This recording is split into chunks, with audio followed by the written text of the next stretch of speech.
இந்த காலத்தில் பிள்ளைங்க வளர்க்குறதே ரொம்ப கஷ்டம்னு நினைக்கிறீங்களா? அப்போ பேரண்ட்ஸ்க்காக தான் இந்த பதிவு.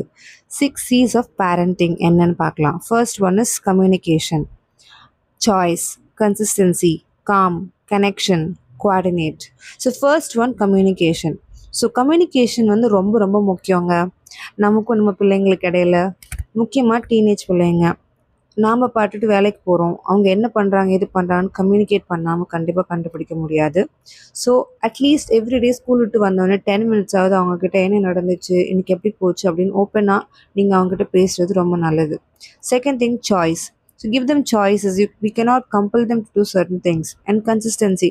ஒரு விஷயத்தை நம்ம கன்சிஸ்டண்ட்டாக பண்ணணும். அதாவது அவங்களுக்கு கொடுக்குற கேராக இருக்கட்டும், அவங்களுக்கு கொடுக்குற ப்ராமிசஸாக இருக்கட்டும், there are so many things. So consistency is very important.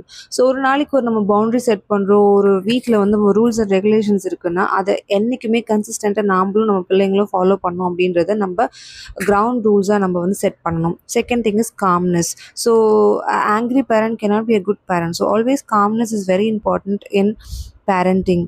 So அது ரொம்ப ரொம்ப ரொம்ப ரொம்ப முக்கியம். So connection. So always there should be a connection between the parent and the children. So that connection will make the child அவங்களா இருக்க நம்ம விடணும். ஸோ அந்த கனெக்டிவிட்டி நமக்கு இருக்கும்போது தான் அவங்க எல்லாமே நம்மக்கிட்ட ஓப்பன் அப் பண்ணி சொல்லுவாங்க.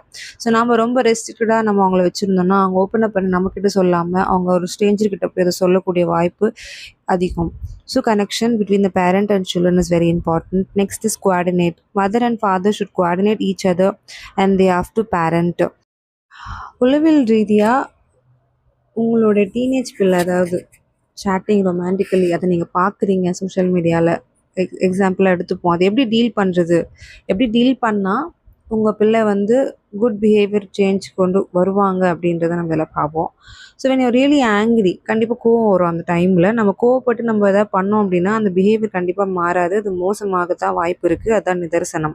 ஸோ நீங்கள் எப்படி அதை டீல் பண்ணால் அதை பெட்டராக்க முடியும், பிள்ளைய வந்து நல்ல வழிக்கு கொண்டு வர முடியும்னு பார்த்தீங்கன்னா, அந்த விஷயம் நீங்கள் பார்த்த உடனே நீங்கள் வந்து அதை பற்றி கோவப்பட்டு எதையும் செஞ்சிடாதீங்க. பிகாஸ் அமெக்டாலா அவங்க பிரெயினில் கோவப்படும் போது உங்களுக்கு நீங்கள் என்ன பண்ணுறீங்க அப்படின்னு தெரியாமல் நீங்கள் செய்வீங்க.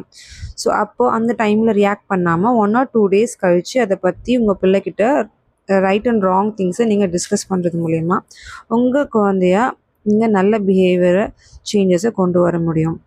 அதுக்கப்புறம் நெக்ஸ்ட்டு சினாரியோ என்னென்னா, 7 years கிட்ஸை வந்து நம்ம எப்படி வந்து நம்ம அவங்கள சொல் பேச்சு கேட்க வைக்கிறதுன்னு பார்த்தீங்கன்னா, say what to do rather what not to two.